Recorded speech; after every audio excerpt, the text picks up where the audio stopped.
Hello नमस्कार, स्वागत है आप सभी का। अभी हम लोग प्राचीन भारतीय इतिहास के स्रोत को रिवाइज कर रहे हैं। और इस बीच में हम लोगों ने देखा था कि जो प्राचीन भारतीय इतिहास के स्रोत हैं इनको हम लोग दो पार्ट में डिवाइड कर सकते हैं। एक तो जो साहित्यिक स्रोत होता है और दूसरा पुरातात्विक स्रोत होता है। तो पिछले क्लास में हम लोग साहित्यिक स्रोत में जो विदेशी लेखक थे उनके बारे में पढ़ रहे थे, और विदेशी लेखक में हम लोगों ने ग्रीक लेखक के बारे में पढ़ा था। आज के क्लास में हम लोग चाइनीज लेखक के बारे में पढ़ेंगे। तो जो चाइनीज लेखक है वो मेन तीन लेखक हैं। जो तीन लेखक है उसके बारे में हम लोग पढ़ते हैं। जो सबसे पहला है वो है फाहियान। तो फाहियान 399 ईस्वी में भारत आया था और 414 ईस्वी में ये वापस चले गए थे। फाहियान चंद्रगुप्त द्वितीय के शासनकाल में भारत आया था। जो चंद्रगुप्त द्वितीय थे उनका शासनकाल 380 ईस्वी से 412 ईस्वी तक था, और ये गुप्त वंश के शासक थे। और इन्हीं के टाइम में फाहियान आया था। इन्होंने चंद्रगुप्त द्वितीय के समय के सामाजिक, धार्मिक तथा आर्थिक स्थिति के बारे में विस्तार पूर्वक लिखा था। भारत से वापस लौटने के बाद इन्होंने फू यो की, जिसका मतलब होता है रिकॉर्ड ऑफ बुद्धिस्ट कंट्री के अभिलेख के बारे नाम से एक किताब लिखा था। तो जो फाहियान थे इनके आने का समय है 399 से 414 ईस्वी।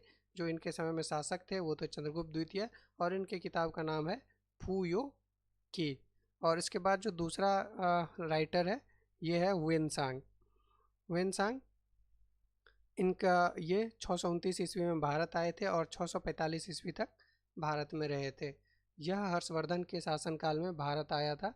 जो वेनसांग था ये हर्षवर्धन के शासनकाल के समय में भारत आया था। जो हर्षवर्धन का शासनकाल है ये 606 ईस्वी से लेकर के 647 ईस्वी के बीच था। यह बिहार में स्थित नालंदा विश्वविद्यालय में अध्ययन करने तथा भारत से बौद्ध धर्म ग्रंथों को एकत्र कर ले जाने के लिए आया था। जो वेनसांग था ये मेनली नालंदा विश्वविद्यालय में पढ़ने आया था और बौद्ध धर्म ग्रंथों को एकत्र करके चाइना ले जाने के लिए आया था। इन्होंने हून राजा मिहिर कुल के बारे में भी लिखा था। जो वेनसांग थे इन्होंने हर्ष के समकालीन जो हून शासक थे मिहिर कुल, इनके बारे में भी लिखा था। और जो वेनसांग ने किताब लिखा था इसका नाम है सी यू की, और इन्हें प्रिंस ऑफ पिलग्रिम्स कहा जाता है। जो तीर्थयात्री है इनको राजकुमार कहा जाता है। तो वेनसांग के आने का समय था 629 ईस्वी से 645 ईस्वी। इतने दिन तक ये भारत में रहा था। इसके समय ये हर्षवर्धन के शासनकाल में भारत आए थे। इनकी किताब का नाम है सी यू की। इसके बाद जो एक और महत्वपूर्ण लेखक आए थे जिनके बारे में बार बार पूछा जाता है, ये है इत सिंह। जो इत सिंह थे ये 671 ईस्वी में भारत आए थे और 695 ईस्वी तक भारत में रहे थे। यह समुद्र के रास्ते से भारत आया था। यह नालंदा महाविहार में 10 वर्षों तक रहकर संस्कृत और बुद्धिस्ट किताबों का अध्ययन किया था। जो इत सिंह थे ये नालंदा महाविहार में 10 वर्षों तक रहे थे, और इनके आने का समय केवल इम्पोर्टेंट है 671 ईस्वी से लेकर के 695 ईस्वी तक यहाँ रहे थे। तो अभी तक जो विदेशी राइटर है उसमें हम लोगों ने ग्रीक राइटर्स और चाइनीज लेखक के बारे में पढ़ लिया है। नेक्स्ट क्लास में हम लोग अरब राइटर के बारे में पढ़ेंगे। तो जो चाइनीज लेखक है इसके बारे में एक बार हम फिर से देख लेते हैं।